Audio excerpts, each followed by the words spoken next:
All right, y'all, so, Bubba, this is dangerous. Bubba. Bubba. Bubba. Woo! If you don't know what this video is, I'm glad I got your attention.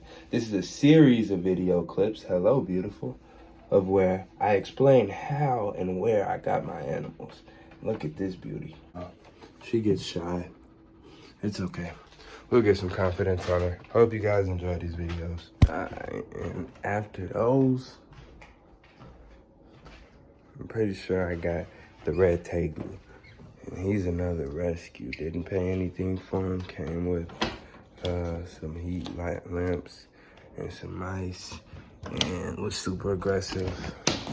But he's not out right now, so it's probably one of my favorite animals we have here at the zoo. My boy, the reticulated python that does not have a name, but he definitely loves me. See? And this guy actually was a breeder male, which means they just kept him in an enclosure all his life, specifically for breeding only.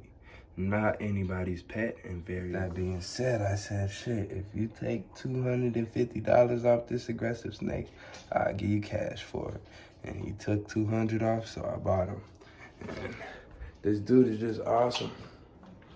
That's how I got the reticulated python. I went to Tinley Park in NARBC.